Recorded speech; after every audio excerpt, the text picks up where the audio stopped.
السلام علیکم۔ اردو فکشن میں خوش آمدید۔ ناول دل سے نکلے ہیں جو لفظ، مصنفہ فرحت اشتیاق۔ 11ویں قسط لے کر اردو فکشن میں حاضر ہوں۔ نکل رہا ہوں تمہاری زندگی سے، اب کبھی تم سے نہیں ملوں گا، اب کبھی تمہارے شہر میں نہیں آؤں گا۔ ہو جاؤ اب خوش کہ تمہاری دنیا میں اب تمہیں سب نظر آئیں گے، مگر عمر حسن نظر نہیں آئے گا۔ وہ اپنا شہر چھوڑ رہا تھا، وہ اپنے لوگوں کو چھوڑ رہا تھا۔ اس شہر سے اس کے خواب جڑے تھے، اس کی یادیں جڑی تھیں، اس کی محبتیں جڑی تھیں، اور وہ ان سب کو چھوڑ کر تنہائیوں کے تپتے ریگستان میں عمر بھر جھلستے رہنے کو قدم رکھ رہا تھا۔ عمر حسن نام کے ایک بے سہارا انسان کی اجڑی ویران زندگی اسی شہر میں سنوری تھی، اور پھر اسی شہر میں دوبارہ اجڑ بھی گئی تھی۔ ایک اجڑی زندگی کو بڑے پیار سے اس لڑکی نے خود سنوارا اور پھر خود ہی دوبارہ اجاڑ بھی دیا۔ اس نے کتنے لوگوں کے ساتھ ظلم کیا۔ اس کے اپنے جن کا وہ سہارا بننا چاہتا تھا، اسے ان سے جدا کر دیا۔ اس نے ایک ماں اور ایک باپ سے ان کے بڑھاپے کا سہارا، ان کا بازو، ان کا جوان بیٹا جس پر انہیں بڑا مان تھا، جس سے بڑی امیدیں تھیں، چھین لیا۔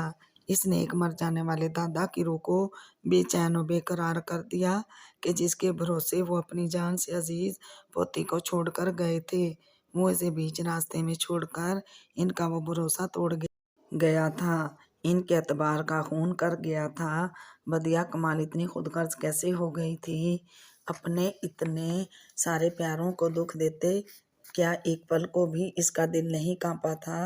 اپنی انا سے اتنی عزیز تھی، اتنی زیادہ عزیز، اپنی زندگی سے جڑے ہر عزیز ترین رشتے سے بھی بڑھ کر عزیز۔ انا کی دیوار سے اس پار اسے کوئی رشتہ نظر نہیں آیا تھا، کوئی آہ، کوئی آنسو، کوئی سسکی اس تک نہیں پہنچی تھی۔ ابا میاں، اب میں قیامت کے دن آپ کو کیا منہ دکھاؤں گا، کیا کہوں گا آپ سے کہ آپ سے کیا وعدہ کیوں نہ نبھا سکا؟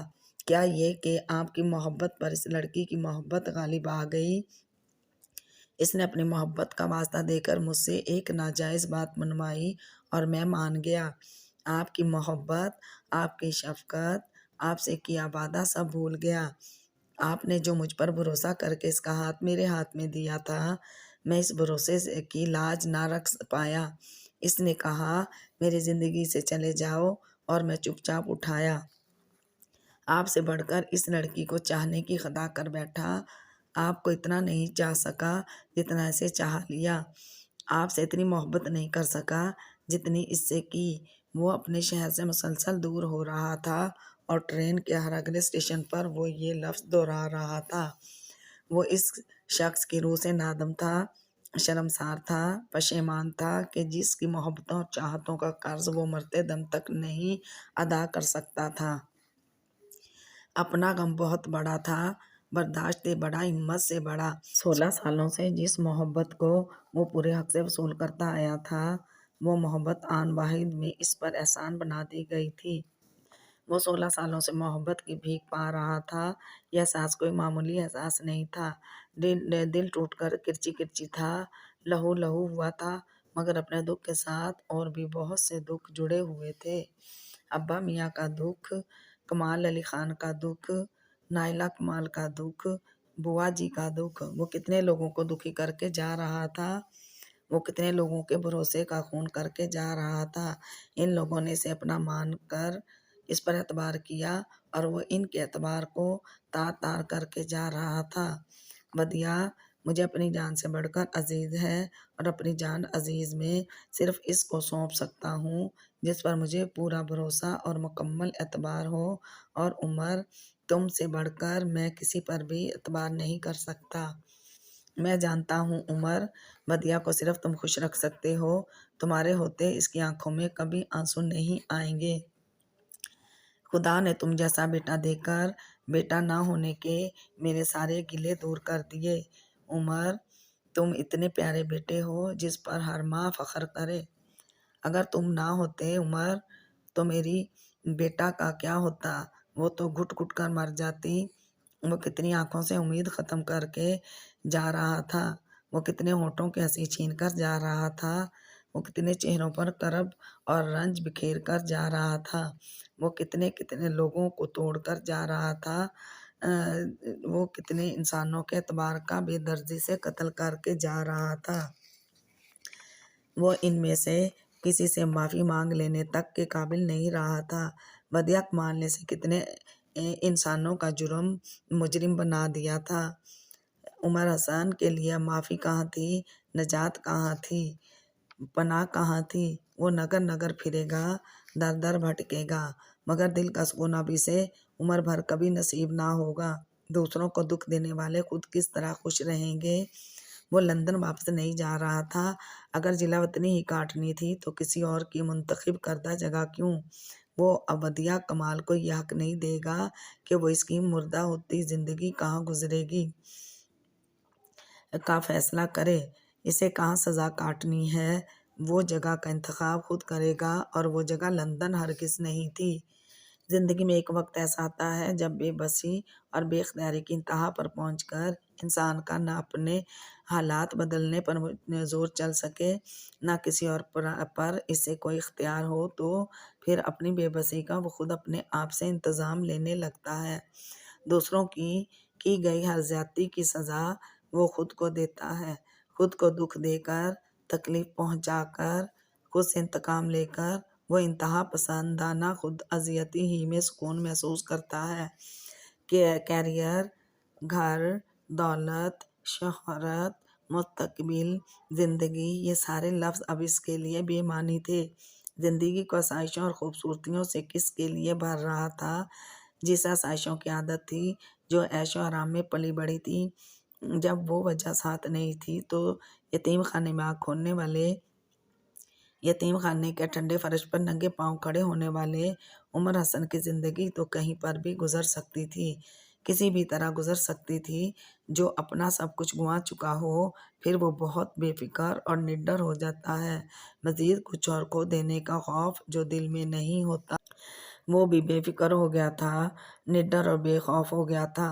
کسی دن کوئی ٹرک اسے کچلتا ہوا چلا جائے، کوئی بس اسے روند جائے، کوئی گاڑی سے ٹکر مارتی گزر جائے، یا رات میں سوتے سوتے اس کا دل بند ہو جائے، تو اس کی موت پر کوئی دو آنسو بہانے والا بھی نہیں ہوگا۔ اس نے لندن میں خود سے متعلقہ ہر فرد کو یہ اطلاع دے دی تھی کہ وہ لندن واپس نہیں آ رہا، وہ اب وہاں کبھی واپس نہیں آئے گا۔ جے بی ایم باکس اور عمر حسن کے مابین ہونے والا اس کے دوسرے ناول کا معاہدہ اس نے توڑ دیا تھا۔ دو فریقین کے مابین ایک معاہدہ ہوا تھا، ان میں کوئی بھی ایک اس معاہدے کو توڑ سکتا تھا کہ ایسا اسی معاہدے کی ایک شق میں درج تھا، سوائے ختم کرنے والا وہ ٹھہرا تھا۔ اس کے پاس بیرون ملک سے حاصل کی گئی اعلیٰ ڈگری تھی، اس کے پاس سیلیبریٹی اسٹیٹس تھا، میڈیا کوریج اپنے ملک میں بھی اسے اتنی بے تحاشا ملی تھی کہ لوگ اسے بآسانی پہچان لیا کرتے تھے۔ وہ ان چیزوں کو اپنے حق میں استعمال کر سکتا تھا اگر ایسا کرنا چاہتا تو، مگر ایک مری ہوئی زندگی کے لیے عالیشان مقبرہ تعمیر کر لیا جائے یا قبر کچی رہنے دی جائے، زندگی تو مری ہو ہی رہے گی۔ سو وہ بغیر کسی لگن کے جس پہلی جگہ ملازمت کے لیے گیا، بغیر یہ دیکھے اور جانے کہ اسے وہاں سے کیا ملے گا اور کتنا ملے گا، وہاں ملازمت اختیار کر لی۔ ہاں، اگر وہ وہاں ملنے والی تنخواہ پر غور کرتا اور اسے اپنی پاؤنڈز والی شاندار آمدنی سے بدلتا تو خود ہی کہکا لگا کر ہنس پڑتا۔ لوگ اسے پہچانتے تھے، لوگ اس کے پیچھے آتے تھے، اس کی اگلی کتاب منظر عام پر کب آ رہی ہے، پوچھتے تھے، اور دل ہی دل میں اس بات پر حیران ہوتے تھے کہ شہرت کی بلندیوں پر پہنچا ایک بین الاقوامی طور پر تسلیم شدہ مصروف مصنف راولپنڈی کے ایک بالکل ہی عام سے کالج میں پڑھا رہا ہے۔ اس کی تو کتابیں ہاتھوں ہاتھ بکتی ہیں کہ وہ کیا اس کا پورا خاندان عیش و آرام کی زندگی گزارے۔ وہ لوگوں سے بھاگتا تھا، وہ لوگوں سے چھپتا تھا، لکھنے اور کتاب سے متعلق ہونے والی ہر بات اس کے زخموں سے چور ہوئے بدن کو نئے گھاؤ لگاتی تھی، ان زخموں سے پھر سے خون بہنے لگتا تھا۔ مت یاد دلاؤ مجھے کہ میں لکھا کرتا تھا، میں نے کوئی کتاب لکھی تھی، میری کوئی کتاب چھپی تھی، میں نہیں یاد رکھنا چاہتا یہ بات، میں نہیں آ رہا، میں نہیں لکھ رہا والی بات پر جان بیکہم نے اس کا پیچھا نہیں چھوڑا تھا۔ اس کے حساب سے یہ مشہور ہو جانے والے ایک انسان کی ایک ادائے خود ستائی تھی، ناز نخرے تھے، اپنے ہاتھ بک جانے والی نام کو کیش کرانے کا ایک اندازہ تھا۔ سو اس نے وہی بات کی جو اس کے حساب سے عمر حسن چاہتا تھا، مزید پیسہ، مزید دولت، وہ جو جمرات مانگے گا وہ سب وہ اسے دیں گے، اور وہ اسے یہ سمجھانے میں ناکام ہو جاتا تھا کہ وہ اب لکھنا نہیں چاہتا، نہ کم پیسوں کے لیے نہ بے تحاشا دولت کے لیے۔ کئی دوسرے پبلشنگ ہاؤسز بھی اس کے تعاقب میں آئے تھے۔ وہ اسے بھول رہا ہے، آہستہ آہستہ وہ اسے بالکل بھول جائے گا۔ خود کو بڑی شدت سے وہ یقین دلا رہا تھا، مگر خود سے یہ جھوٹ وہ چند ماہ بھی نہ نبھا سکا۔ صرف چند ماہ بھی وہ اس فریب میں خود کو مبتلا نہیں رکھ سکا تھا۔ اسے بھلانے کی ہر کوشش ناکام تھی، یہاں تک کہ خود سے بولنے والا جھوٹ بھی۔ عمر، تمہیں کہانی آتی ہے؟ وہ اپنے بستر پر لیٹا تھا اور اس آواز کو سنتے ہی وہ ایک دم اٹھ کر بیٹھ گیا تھا۔ سامنے 8 سال کی بچی بالوں کی 2 پونیاں بنائے بڑی آس اور امید سے اس کی طرف دیکھ رہی تھی۔ بتاؤ نا عمر، تمہیں کوئی کہانی آتی ہے؟ وہ کسی بھی قیمت پر اس سے کہانی سننا چاہتی تھی۔ اس نے چلانے کی کوشش کی، کیوں سناؤں میں؟ جاؤ، میں نہیں سناتا، جاؤ یہاں سے۔ مگر وہ چلا نہیں پایا۔ وہ آہستہ سے بولا، کون سی کہانی؟ کوئی سی بھی کہانی جو تمہیں آتی ہو، مجھے سناؤ۔ وہ بستر سے اٹھ کر کھڑا ہو گیا۔ اس نے کمرے کی لائٹ جلا لی۔ عمر، کسی کتاب کو پڑھنے میں اتنا مزہ نہیں آتا جتنا تمہاری کہانی سننے میں۔ میری سمجھ میں نہیں آتا تم انہیں سوچتے کیسے ہو؟ دیا، اس کے ہونٹوں سے ایک آہ کی صورت نام نکلا۔ تم لکھنا چھوڑ رہے ہو؟ اب اس شرارتی بچی کی جگہ آنکھوں میں رنج اور دکھ لیے ایک لڑکی اس کے سامنے کھڑی تھی۔ ہاں، لکھنا چھوڑ رہا ہوں، تمہاری وجہ سے۔ کیا تم نے مجھے لکھنے کے قابل چھوڑا ہے؟ تم لکھنا مت چھوڑو عمر، کسی اور کے لیے نہ سہی، تم میرے لیے لکھو۔ دیا، وہ اس فہیم اصرار سے تھک سا گیا تھا۔ دیا، تم نے میرے ساتھ ایسا کیوں کیا؟ مجھے جواب دو، بتاؤ، کیا تم مجھ سے محبت کرنا چھوڑ دو گی؟ کیا تم مجھے کبھی بھول سکو گی؟ جب ان سب سوالوں کا جواب نہیں ہے، پھر یہ ظلم کیوں، یہ سنگ دلی کیوں؟ مجھے اپنی زندگی سے نکال کر تمہاری انا تو سرخرو ہو گئی، مگر تمہاری محبت، تمہیں اپنی محبت پر ذرا سا بھی رحم نہیں آیا۔ میرے چلے آنے کے بعد جب تمہاری انا اپنی جیت کا جشن منا رہی ہوگی، تب تمہاری محبت کس طرح تڑپ تڑپ کر روئی ہوگی۔ وہ ایک ایک قدم اٹھاتا اس کے پاس آ گیا۔ تم نے مجھ سے میری عزت نفس، میرا وقار، میری آن سب کچھ چھین لیا۔ تم نے مجھ سے میرے زندہ رہنے کی وجہ چھین لی۔ ناکام ہو گیا ہوں تمہیں برا سمجھنے میں، ناکام ہو گیا ہوں تم سے نفرت کرنے میں۔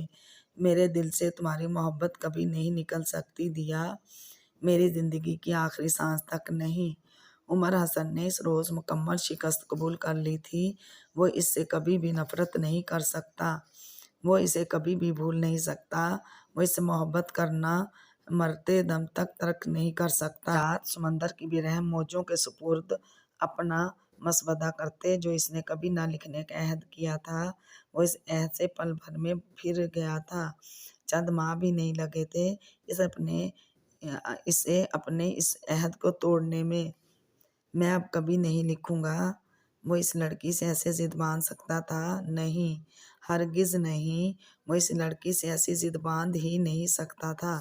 وہ اس کی کتاب تلاشتی ہوگی، وہ ہر بک سٹور میں جا کر اس کے نام کی کتاب ڈھونڈتی ہوگی۔ عمر حسن کو جس بھی انداز سے ودیع کمال نے ٹھکرایا تھا، پر اس کی دوسری کتاب کی تو وہ پل پل منتظر ہوگی۔ اس کا لکھنا ودیع کمال کے لیے کیا معنی رکھتا تھا؟ کیا وہ جانتا نہیں تھا؟ اس رات جنون میں آ کر جو کچھ اس نے سمندر میں کھڑے ہو کر کہا تھا، وہ سب تو مایوسی، نا امیدی اور غم کی انتہاؤں پر پہنچے ایک بے بس، ناکام اور غم زدہ انسان کے منہ سے نکل جانے والے غیر اختیاری جملے تھے۔ اپنی ضد بھول کر، اپنی ناراضگی چھوڑ کر وہ اسی وقت لکھنے بیٹھ گیا۔ اپنے غم میں ڈوب کر، خود ترسی میں مبتلا ہو کر وہ کتنی خود غرضی کا مظاہرہ اتنے مہینوں سے کر رہا تھا۔ بدیہہ کو اس کی کتاب کا انتظار تھا، اس کے لاکھوں چاہنے والوں کو اس کی کتاب کا انتظار تھا۔ اتنے سارے لوگ، اتنی ساری محبتیں، پھر بھی وہ خود کو کنگال کہتا تھا۔ ناکام کہتا ہے۔ وہ لکھے گا، وہ لکھنا کبھی نہیں چھوڑے گا۔ اتنی محبتوں کا اسے مان رکھنا ہی پڑے گا۔ جنون میں آ کر جو کچھ وہ اپنے مسودے کے ساتھ کر چکا، اسے تو اب بدل نہیں سکتا، مگر نئے سرے سے تو بہت کچھ لکھ سکتا ہے۔ اس کے پاس بے شمار کہانیاں تھیں کہنے کے لیے، کہانیاں سوچنے کی سے ضرورت ہی نہیں تھی۔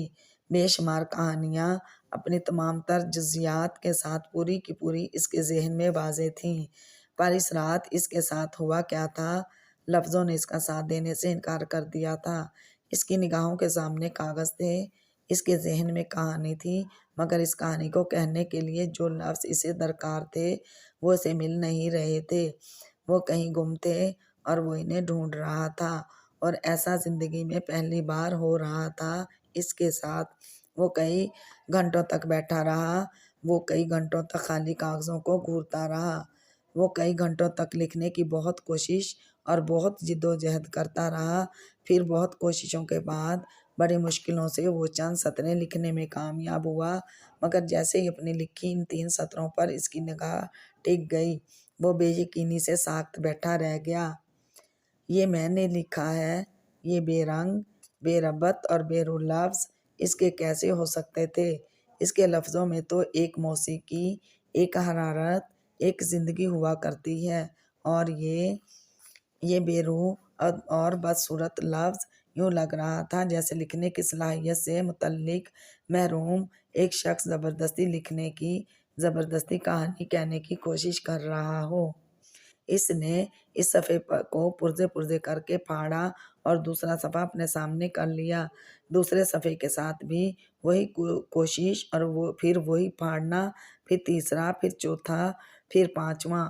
صبح ہوتے ہوتے اس کے کمرے میں اس کی میز کے گرد پھٹے ہوئے مڑے توڑے کاغذوں کا ایک ڈھیر تھا۔ اس کے کالج جانے کا ٹائم ہونے لگا تو وہ میز پر سے اٹھا اور جھک کر ان تمام مڑے توڑے کاغذوں کو سمیٹنے لگا۔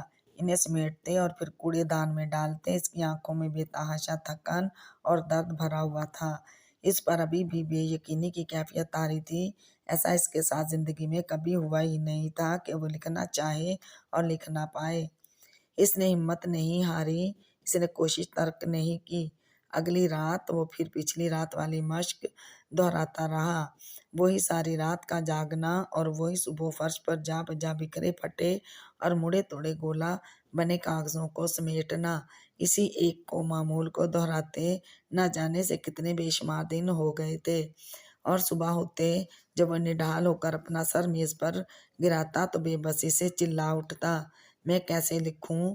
تم مجھے بتاؤ، میں کیسے لکھوں؟ میں لکھنا چاہتا ہوں، یقین کرو میں لکھنا چاہتا ہوں، مگر لکھ نہیں پا رہا۔ کئی مہینوں کی ناکام کوششوں کے باوجود بھی اس نے اپنی جد و جہد ترک نہیں کی۔ وہ حوصلہ نہیں ہارے گا، وہ کوشش نہیں چھوڑے گا۔ لکھنا ہی عمر حسن کا اصل ہے، لکھنے کے علاوہ وہ کوئی اور کام کر ہی نہیں سکتا۔ اسے لکھنا ہے، عمر حسن کو لکھنا ہے، اور اس کے لیے وہ ہر کوشش کر دیکھے گا۔ اس نے شہر بدلا، جگہ بدلی، ماحول بدلا، اور ایک بار نہیں بار بار بدلا۔ جگہ بدلے گی، ماحول بدلے گا، لوگ بدلیں گے تو اس سے لکھ لیا جائے گا۔ ماحول کی تبدیلی اس کی تخلیق کی صلاحیتوں کو پھر سے زندہ کر دے گی۔ جب اپنی اس کوشش میں ناکام رہا تو اس نے شہر اور ماحول بدلنے والی سوچ میں کچھ وسعت اور پیدا کی۔ بدلا جانے والا شہر پرفضا ہو، وہاں ہریالی ہو، سبزہ پہاڑ، خوبصورتی۔ پھر اس نے پرفضا مقامات اور کھلی کھلی آب و ہوا والے علاقوں کو چننا شروع کیا۔ فطرت سے قریب ہوگا تو اس سے لکھ لیا جائے گا، مگر پھر پورے 4 سالوں سے وہ کوشش کر رہا تھا، اور اس کے پاس کسی کو بطور ثبوت دکھانے کے لیے کہ دیکھو میں لکھتا ہوں چند صفحے بھی نہیں تھے۔ ہر رات وہ جاگتا تھا اور ہر رات کی صبح اس کے کمرے کے فرش پر کاغذ ہی کاغذ بکھرے ہوتے تھے۔ ان کاغذوں میں کوئی ایک لفظ، کوئی ایک فقرہ بھی ایسا نہیں تھا جسے دیکھ کر یہ کہا جا سکے کہ اسے عمر حسن نے لکھا ہے۔ پورے 4 سالوں کے مسلسل کوششوں کے بعد جس روز اس نے ہار مانی، جس روز خود پر ایک مدت سے ہوتے انکشاف کو اس نے خود تسلیم کر لیا کہ اب وہ کبھی لکھ نہیں پائے گا، اس روز وہ واقعی بچوں کی طرح پھوٹ پھوٹ کر رو دیا تھا۔ تمہارے اندر کے رائٹر کو دریافت کس نے کیا تھا؟ تم نے۔ تمہیں سب سے پہلے یہ بات کس نے بتائی تھی کہ تم لکھ سکتے ہو؟ تم نے۔ میں اب کبھی لکھ نہیں سکوں گا، یہ میرے ساتھ کس نے کیا؟ تم نے۔ وہ اپنے پاس گونجتی اس آواز سے لڑا، بہت زور سے چلایا۔ تم نے مجھے اپنی زندگی سے کیا نکالا کہ لفظ میری زندگی سے نکل گئے؟ تم میرے لیے لکھو، یہ بات مجھ سے کبھی مت کہنا۔ تمہارے بغیر میں لکھنا بھول گیا ہوں۔ اب لفظ عمر حسن کے سامنے ہاتھ باندھے اور سر جھکائے نہیں کھڑے ہوتے۔ وہ اب اس کے قریب بھٹکتے بھی نہیں۔ وہ فرش پر بکھرے کاغذ سمیٹتے ہوئے زاروکتار رو رہا تھا، زاروکتار بلک بلک کر، کسی ایسے انسان کی طرح جس سے اس کی آخری متاع بھی چھین گئی ہو۔ میں لکھنا بھول گیا، دیکھو دیا، میں لکھنا بھول گیا، کھو گئے سب لفظ مجھ سے، آ کر دیکھو، میں جھوٹ نہیں بول رہا، نہیں لکھ سکتا اب میں، کبھی بھی نہیں لکھ سکوں گا اب میں۔ اس نے اپنا سر زور زور سے دیوار پر مارا، وہ چیخ چیخ کر رو دیا۔ ایک ایک کر کے میری ہر وہ متاع جس پر مجھے مان تھا مجھ سے چھن گئی۔ تم میرے لفظ، نہ تم میری تھیں نہ میرے لفظ میرے تھے۔ میں نے تم دونوں پر بھروسہ کیا، تم دونوں کو اپنا مانا، مجھے لگا تم دونوں زندگی بھر میرا ساتھ نبھاؤ گے، مگر تم نے مجھے چھوڑ دیا۔ کلاش ہو چکا عمر حسن، کنگال ہو چکا عمر حسن، اس کے پاس گنوانے کو واقعی اب کچھ بھی نہیں بچا ہے۔ دنیا میں کہیں کوئی فرق نہیں پڑا تھا۔ کبھی عمر حسن نام کا ایک رائٹر تھا، وہ کہاں چلا گیا؟ وہ اب کیوں نہیں لکھتا؟ لوگوں کے پاس یہ سوچنے کی اتنی فرصت نہیں تھی۔ شروع میں لوگوں نے اس کی کمی محسوس کی، پھر یہ کمی بھی آہستہ آہستہ بالکل نہ پہچانے جانے میں بدل گئی۔ فور ایور اور عمر حسن کا ذکر کم ہوتے ہوتے بالکل ختم ہو گیا۔ بک شاپس کے پچھلے سے پچھلے شیلفوں میں فور ایور منتقل ہوتی رہی، اس پر گرد جمتی رہی۔ کسی بہت بڑی سی دکان کے کہیں کسی آخری کونے میں بہت سی نظر انداز ہوئی گرد آلود کتابوں کے بیچ گرد چڑھی۔ اس کتاب کا سروپ کیسا ہے، اس کا نام کیا ہے اور اس کا مصنف کون ہے، یہ جاننے کی کسی کے پاس فرصت نہیں تھی۔ Forever out of print ہو گئی، وہ قصہ پارینہ بن گئی۔ عمر حسن لوگوں کے ہجوم میں کہیں کھو گیا، لوگوں نے اسے بلا دیا۔ دنیا میں لکھنے والوں کی کمی نہیں، اتنے بے شمار لاتعداد رائٹرز ہیں۔ ہر سال مختلف زبانوں میں ہی کیا صرف انگریزی زبان میں لاکھوں کروڑوں کتابیں شائع ہوتی ہیں، پھر لوگ اسے کیوں یاد رکھتے اور آخر کب تک یاد رکھتے؟ انہوں نے اسے بلا دیا۔ یہ تھی عمر حسن کی حقیقت، یہ ہے ایک رائٹر کی حقیقت، اور یہ ہے اس دنیا کی حقیقت۔ دنیا کی یہی حقیقت ہے، یہ جتنی جلدی آسمان پر چڑھاتی ہے، سر آنکھوں پر بٹھاتی ہے، اتنی ہی جلد اٹھا کر زمین پر پٹک بھی دیتی ہے۔ اس کے اندر کے تخلیق کار کا قتل اس سے محبت کرنے والوں ہی نے کیا۔ پہلی بار اور سب سے گہرا اور اس سے بے تحاشا اور ویلہانہ محبت کرنے والی ودیع کمال نے کیا۔ اسے پہلی بار ودیع کمال نے قتل کیا، پھر ایک ایک کر کے ہر محبت کرنے والے نے اس کا قتل کیا۔ عمر حسن ایک حساس انسان، جس کی خواہشات لامحدود نہیں تھیں، جو فقط محبت کا متلاشی تھا، جو زندگی میں محبت کے سوا کچھ چاہتا نہیں تھا۔ اس نے زندگی بھر محبت کے نام پر دھوکہ کھایا۔ میں نے اپنے سامنے بکھرے صفحات کو دور ہٹایا اور قلم بند کر کے میز پر رکھ دیا۔ میرا ذہن اس وقت بہت بری طرح منتشر ہو رہا تھا، میرے دل کی عجیب سی حالت تھی۔ میں ایک رائٹر کی کہانی لکھ رہی تھی، ایک تخلیق کار کے عروج و زوال کی کہانی، اور جہاں سے میرے اس مرکزی کردار، اس تخلیق کار کی گمنامی اور زوال شروع ہوا تھا، وہیں میں ٹھٹک کر کانپ کر رک گئی تھی، ٹھہر گئی تھی۔ کیا لفظوں کا رشتہ اتنا کمزور رشتہ ہوتا ہے؟ ایک قاری اور ایک ادیب کے رشتے کی اصل بنیاد یہ لفظ جن سے بڑا دھوکہ کوئی نہیں، جنہیں بھلائے جانے میں کچھ وقت نہیں لگتا۔ کل اور آئیں گے نغموں کی کھلتی کلیاں چننے والے، مجھ سے بہتر کہنے والے، تم سے بہتر سننے والے۔ کل کوئی مجھ کو یاد کرے، کیوں کوئی مجھ کو یاد کرے، مصروف زمانہ میرے لیے کیوں وقت اپنا برباد کرے۔ سچ ہی تو کہا ہے شاعر نے، بالکل سچ۔ فور ایور کو شائع ہوئے 20 برس گزر چکے ہیں، اور 20 برسوں بعد آج ایسا کون ہے جسے فور ایور یاد ہو، جسے عمر حسن یاد ہو۔ میری آنکھوں میں آنسو آ گئے تھے، میں رائٹنگ ٹیبل سے فوراً اٹھ گئی تھی۔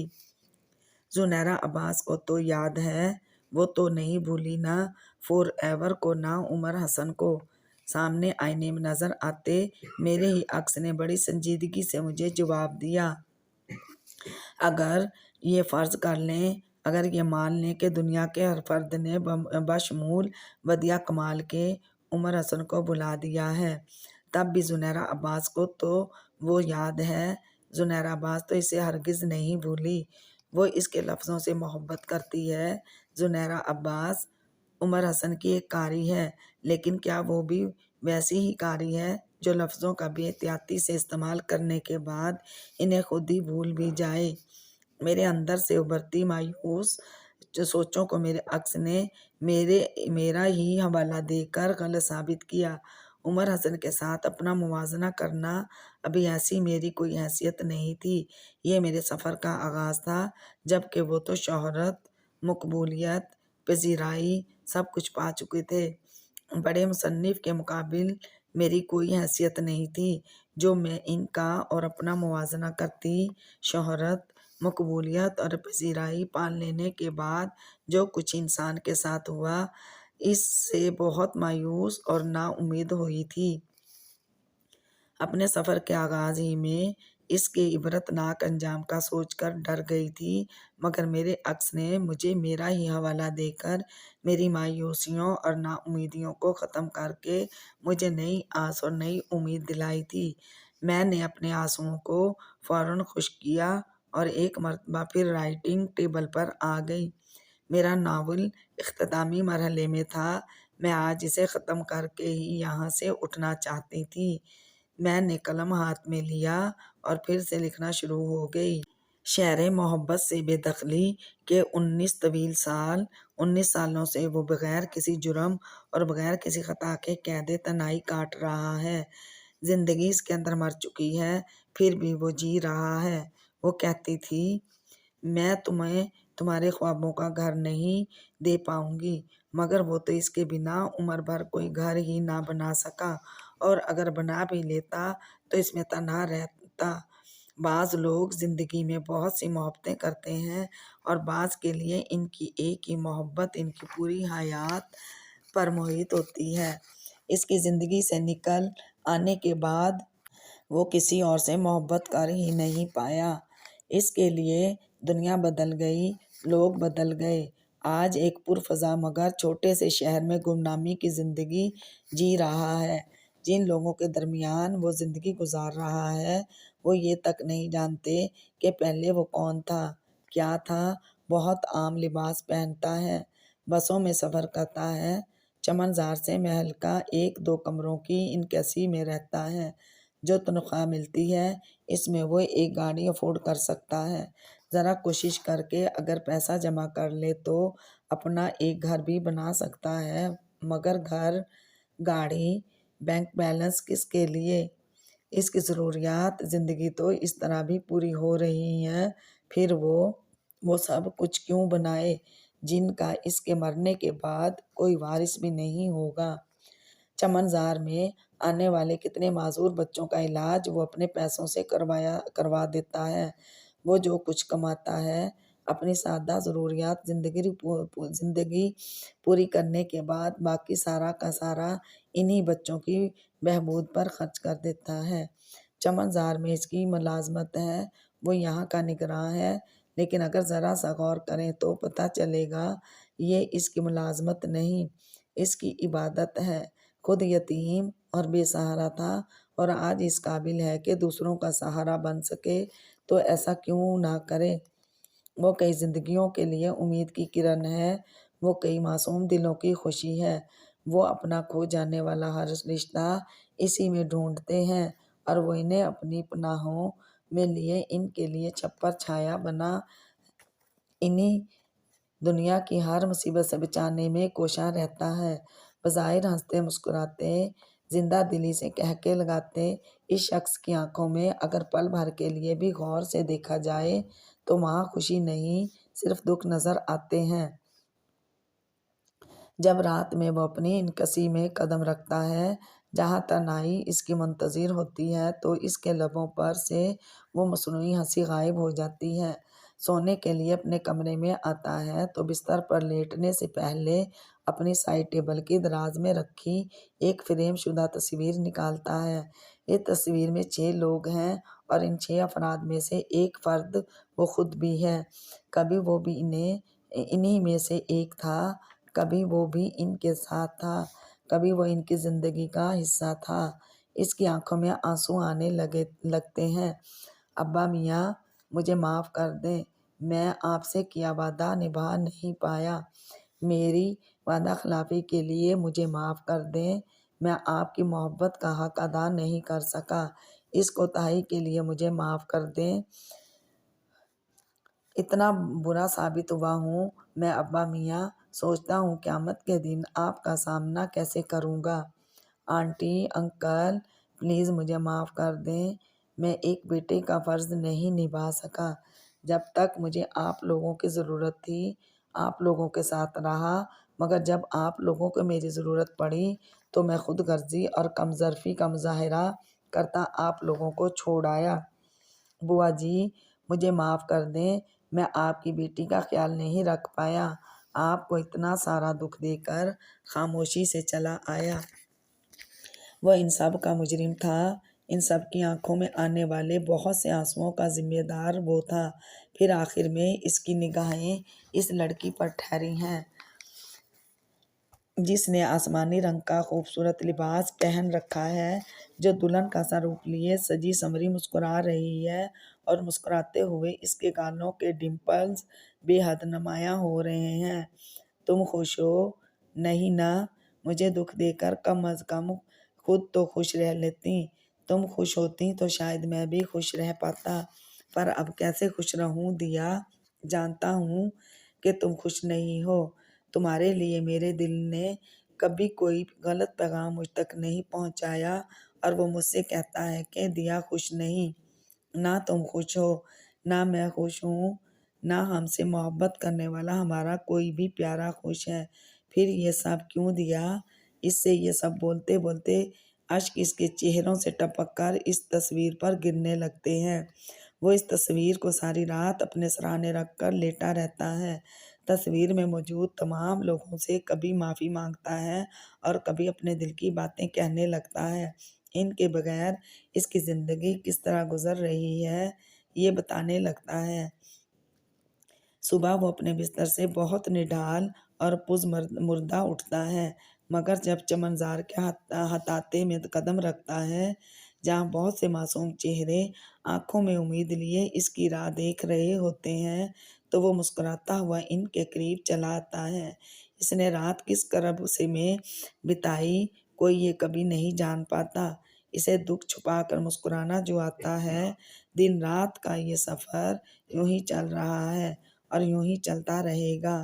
شہر محبت کے دروازے شاید عمر بھر اس پر نہیں کھلیں گے۔ آخری لفظ لکھ لینے کے بعد میں نے ایک گہری طمانینت بھری سانس لی، پھر ابھی لکھے اس آخری صفحے پر دوبارہ ایک نظر دوڑائی۔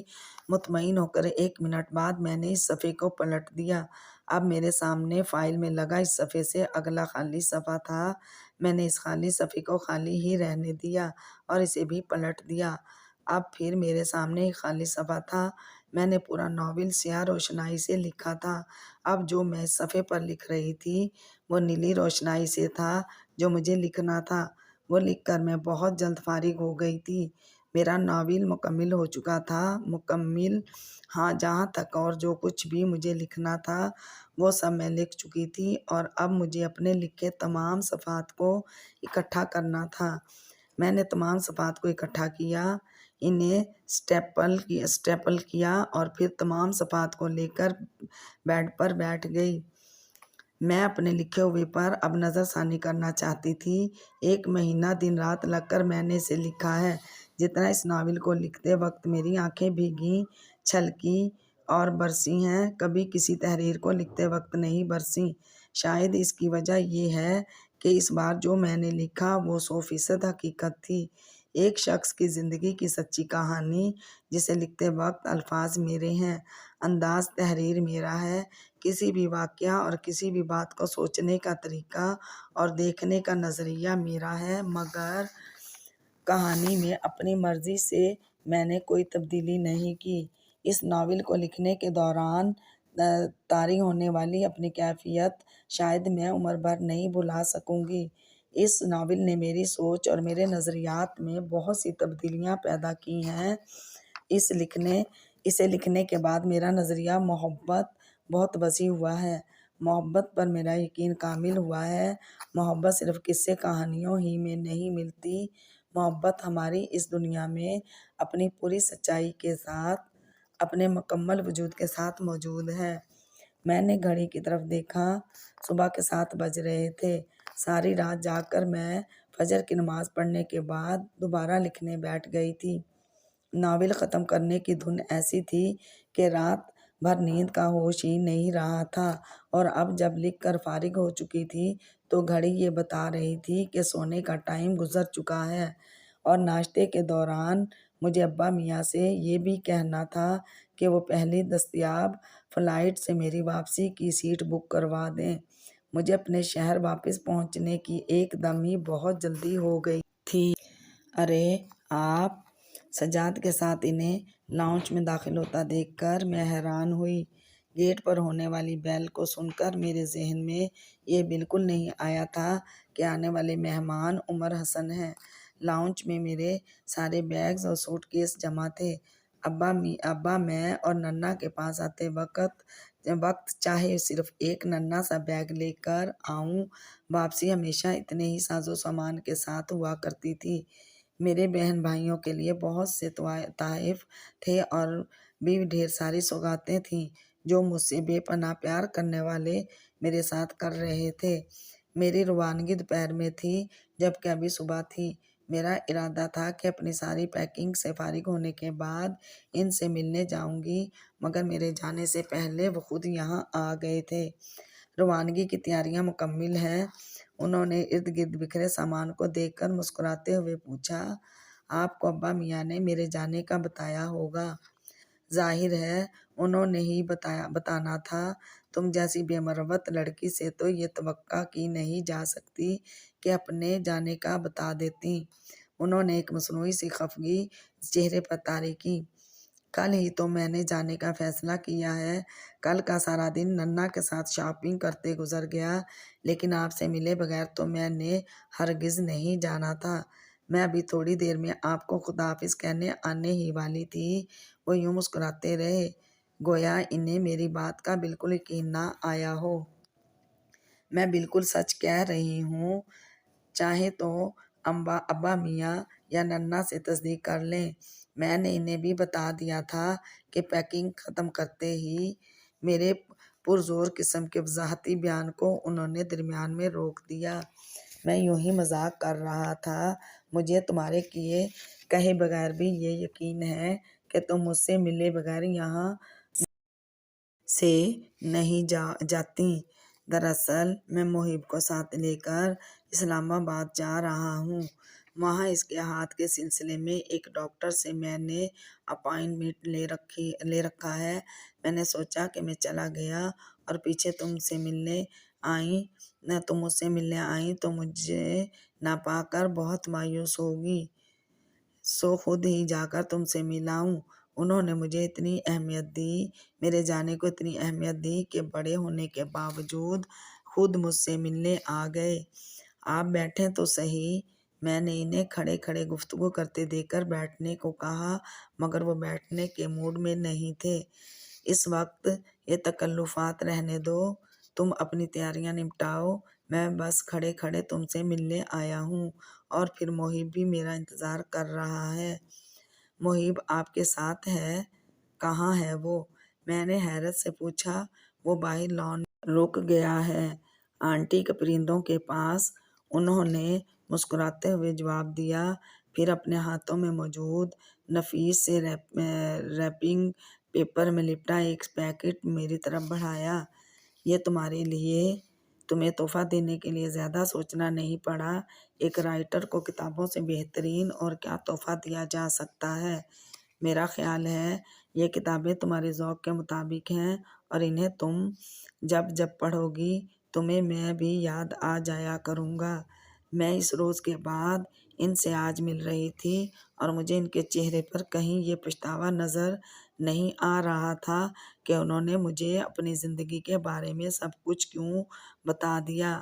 بہت بہت شکریہ۔ میں نے ان سے تحفہ لینے میں ذرا بھی تکلف نہیں برتا تھا۔ کتابوں کا بہت شکریہ، لیکن میں آپ کو ایک بات بتاؤں، آپ کو یاد رکھنے کے لیے مجھے کوئی یادگار اپنے پاس رکھنے کی ضرورت نہیں۔ میں ان سب کے بغیر آپ کو یاد رکھوں گی، اور زندگی بھر یاد رکھوں گی۔ آپ اپنی تحریر میں جتنے اچھے لگتے ہیں، خود اس سے کہیں بڑھ کر اچھے ہیں۔ آپ کی تحریر کو پڑھ کر میں نے آپ سے بہت کچھ سیکھا تھا، اور آپ سے مل کر بھی میں نے بہت کچھ سیکھا ہے۔ آپ بہت بہت اچھے ہیں۔ میں نے صدقے دل سے اپنے جذبات ان تک پہنچائے، اور وہ انہیں سن کر اخلاقاً مسکرائے بھی، مگر اب میں انہیں جانتی تھی۔ مجھے پتا تھا وہ میری باتوں کو، کم از کم ان جملوں کو، ایک جذباتی اور نو عمر قاری کی جذباتی باتیں سمجھ رہے ہیں۔ ہمارا ہر قاری بے وفا نہیں ہوتا۔ یقین کریں کہ ہمارا ہر قاری ہمیں نہیں بھلا دیتا۔ کیا میں نے آپ کو بلایا؟ میں آپ کے بارے میں کچھ بھی نہیں جانتی تھی، یہ بھی نہیں کہ آپ اس دنیا کے کسی گوشے میں چھپ گئے ہیں۔ پھر بھی میں آپ کے لفظوں سے محبت کرتی تھی۔ ان لفظوں ہی کی وجہ سے میں آپ کے بارے میں سوچا کرتی تھی۔ اگر میں ایبٹ آباد نہیں آتی، آپ سے کبھی مل نہ پاتی، تو کیا آپ کبھی جان پاتے کہ اس دنیا میں ایک لڑکی زنیرہ عباس بھی ہے، جو آپ کے انداز تحریر کی بہت بڑی پرستار ہے؟ اس طرح نہ جانے اور کتنے ایسے لوگ ہوں گے جن سے آپ مل نہیں پائے، مگر وہ آپ کو یاد رکھے ہوئے ہوں گے۔ تمہاری معصومانہ سی میچیورٹی مجھے اچھی لگتی ہے۔ برسوں پہلے ایک لڑکی تھی جو انہیں مایوسیوں سے ہر اس بار باہر نکال لیا کرتی تھی جب کبھی وہ ناکام اور ناامید ہو جاتے تھے۔ پھر اگر آج میں انہیں کسی مایوسی سے نکالنے کے لیے کچھ کہہ رہی تھی، تو انہوں نے مجھ میں اسی کی جھلک دیکھنی تھی۔ وہ سب کے ساتھ اچھے تھے، وہ ہر ایک کے ساتھ پرخلوص اور بامروت تھے، مگر میری اہمیت غیر معمولی تھی، اور میری غیر معمولی اہمیت اس لیے تھی کہ میں انہیں اپنے مزاج اور اپنی عادتوں میں بالکل ودیعہ کمال جیسی لگا کرتی تھی۔ جو اس جیسا ہوگا اس سے بھی محبت ہو جائے گی۔ کیسی محبت تھی یہ، اور کیسی لڑکی تھی وہ! اسے بدقسمت کہوں یا بدنصیب، مجھ سے کوئی ایسی محبت کرے تو میں زندگی بھر کبھی ایک پل کے لیے بھی اس کا ساتھ نہ چھوڑوں۔ تمہارے ناول کا کیا بنا؟ مکمل ہوا کہ نہیں؟ وہ جانے کے لیے پلٹنے لگے تھے، اور پلٹتے پلٹتے انہیں اچانک ہی میرے ناول کا خیال آیا تھا۔ جی ہو گیا، اس میں جھوٹ تو نہیں تھا۔ ناول تو میں نے پورا لکھ لیا تھا، جو وہ سمجھ رہے تھے وہ نہیں کوئی اور سا صحیح، پر لکھ تو لیا تھا۔ میں نے سامنے میز پر رکھے اپنے بیگ پر اچٹتی نگاہ کی۔ اس بیگ میں میرے دونوں مسودے موجود تھے۔ میں لکھنے کیا آئی تھی اور لکھ کر کیا لے جا رہی تھی۔ چلو یہ اچھا ہو گیا، تمہارے یہاں آنے کا مقصد پورا ہو گیا۔ بہت دنوں سے باہر کہیں نظر نہیں آ رہی تھیں، تو میں سمجھ گیا تھا کہ خوب زور و شور سے لکھا جا رہا ہے۔ پروفیسر صاحب سے بات ہوئی تو انہوں نے بتایا تھا کہ مصنفہ صاحبہ آج کل کمرے میں بند ہو کر دھڑا دھڑ صفحے سیاہ کیے جا رہی ہیں۔ آپ دعا کریں کہ میری کہانی پڑھنے والے کے دل پر اثر کر جائے، میرے لفظوں میں وہ تاثیر ہو کہ پڑھنے والے کے دل میں اتر جائیں۔ انشاءاللہ ایسا ہی ہوگا۔ دل سے لکھے جانے والے لفظ بے اثر نہیں ہوتے، اور جہاں تک دعا کی بات ہے تو میری سب دعائیں اور ساری بہترین تمنائیں تمہارے ساتھ ہیں۔ تم لکھو لکھو اور خوب لکھو، تم پڑھی جاؤ، پسند کی جاؤ اور خوب پذیرائی پاؤ، تمہارے سارے خواب پورے ہوں، زندگی سے وہ سب پالو جو پانا چاہتی ہو، اور ایک روز اتنی مشہور ہو جاؤ کہ میں فخر سے اپنے جاننے والوں سے کہہ سکوں کہ چھوٹی سی لڑکی جو باتیں بہت بڑی بڑی لکھا کرتی ہے، یہ میری بہت پیاری دوست ہے۔ انہوں نے اپنے دعائیہ جملوں کے اختتام پر کچھ شرارتی سا لہجہ اختیار کیا تو میں بھی ان کے ساتھ ہنس پڑی۔ کچھ دعائیں میری بھی تھیں ان کے لیے، مگر وہ میں انہیں بتانا نہیں چاہتی تھی۔ میری بھی دعا تھی، خواہش تھی، تمنا تھی کہ عمر حسن پھر سے لکھنے لگیں۔ ایک تخلیق کار اپنے فن سمیت یوں ہی ضائع نہ ہو جائے، مگر میں ان سے یہ بات کس طرح کہوں؟ اب اتنے برس گزر چکے ہیں، شاید وہ میرے کہنے پر بھی اب لکھنے کے لیے آمادہ نہیں ہو سکتے تھے۔ ان کے اندر کا تخلیق کار اگر مرا نہیں تھا تو زندہ بھی نہیں رہ سکا تھا۔ اسے جگانے کے لیے، عمر حسن سے پھر لکھوانے کے لیے جو جادوئی لہجہ اور جو طلسمی الفاظ چاہیے تھے وہ مجھے نہیں آتے تھے۔ ہم دونوں ایک ساتھ چلتے ہوئے باہر آ گئے۔ محب مجھے دیکھ کر کچھ شرمیلے سے انداز میں مسکرایا، پھر پرندوں سے توجہ ہٹا کر وہ ہم دونوں کے قریب آ گیا۔ السلام علیکم، اس نے جھٹ مجھے سلام کیا۔ وعلیکم السلام، کیسے ہو محب؟ سننے میں آ رہا ہے کہ محب صاحب فٹ بال کے بڑے زبردست کھلاڑی ہیں۔ آپ نے میرا گیم دیکھا تھا؟ جب میں نے اس بچے کو پہلی بار دیکھا تھا تو یہ زندگی سے مکمل طور پر مایوس اور نا امید نظر آیا تھا۔ اسے دنیا کی کسی چیز میں دلچسپی محسوس نہیں ہو رہی تھی، اور آج تقریباً 1.5 مہینے بعد یہی بچہ آنکھوں میں امیدیں اور امنگیں لیے کھڑا تھا۔ اس بچے کی طرف دیکھتے دیکھتے دوسروں کی زندگیوں میں خوشیاں بکھیرنے والے اس شخص کی طرف میں نے دیکھا اور بے اختیار سوچنے لگی، اب اس کی اپنی زندگی میں بھی خوشیاں آ جانی چاہیے۔ میں نے دیکھا تو نہیں، ابا میاں سے سنا ہے، وہ مجھے بتا رہے تھے کہ محب گراؤنڈ میں بچوں کے ساتھ فٹ بال بہت عمدہ کھیل رہا تھا۔ لیکن خیر، اگلی بار جب میں یہاں آؤں گی تب خود بھی آ کر تمہارا گیم ضرور دیکھوں گی۔ محب کے ساتھ باتیں کرتے کرتے ہم تینوں گیٹ تک آ گئے تھے۔ پھر یہاں دوبارہ کب آ رہی ہو؟ گیٹ سے نکلنے سے پہلے انہوں نے مجھ سے پوچھا۔ دیکھیں شاید والی بات مت کرو، دوبارہ جلدی آؤ اور آ کر اپنا وہ ناول لکھو جس کا ہیرو میں ہوں گا۔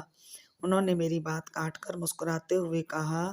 انہوں نے یہ جملہ محض شوخی اور شرارت میں کہا تھا، مگر میں تو واقعی انہیں اپنے ناول کا ہیرو بنا چکی تھی، لیکن یہ بات میں نے انہیں ہرگز بھی نہیں بتائی تھی۔ اب کچھ دنوں تک اس مصیبت سے دور رہنا، اللہ اللہ کر کے ایک عذاب ختم ہوا ہے، یہ نہیں ہو کہ جاتے ہی دوسری بلا سر پر لے لیں۔ مجھے رخصت کرتے وقت یہ تنبیہی جملے ننا نے بڑی خفگی سے کہے۔ ننا، آپ میرے لکھنے کو مصیبت کہہ رہی ہیں اور میرے ناولز کو عذاب اور بلا۔ بڑے دکھ کی بات ہے کہ مصنف کی قدر اس کے اپنے گھر والے ہی نہیں کر رہے، مجھے جیسے گہرا صدمہ پہنچا تھا۔ ارے ہمیں تو مصیبت اور عذاب ہی لگتا ہے، لے کر ہماری نازوں پلی بچی کی شکل بگاڑ دی، نہ کھانے پینے کا ہوش، نہ سونے جاگنے کی کوئی فکر، لگی پڑی ہیں دن رات۔ میں پوچھتی ہوں زنیرہ، کیا سب رائٹرز تمہاری طرح کے ہوتے ہیں؟ اگر ہوتے ہیں تو ان کے گھر والے یہ خبط الوحاسی برداشت کیسے کرتے ہیں؟ میرا تو خیال ہے میرے ہی جیسے ہوتے ہیں، اور ان کے گھر والے انہیں کیسے برداشت کرتے ہیں یہ تو گھر والوں ہی سے پوچھ کر بتاؤں گی۔ ابا میاں میری اور ننا کی گفتگو کو انجوائے کرتے مسکرا رہے تھے۔ ننا کے ساتھ کچھ دیر اسی طرح کی باتیں کرنے کے بعد ابا میاں اور ننا سے دعائیں لیتی اور انہیں خدا حافظ کہتی۔ جب میں کراچی کے لیے اعظم سفر ہوئی تو بہت مطمئن اور بہت خوش تھی۔ میرے سامنے میرا وہ ہینڈ بیگ رکھا تھا جس میں میری 2 بہت قیمتی متاع تھیں، ایک مکمل ایک نامکمل۔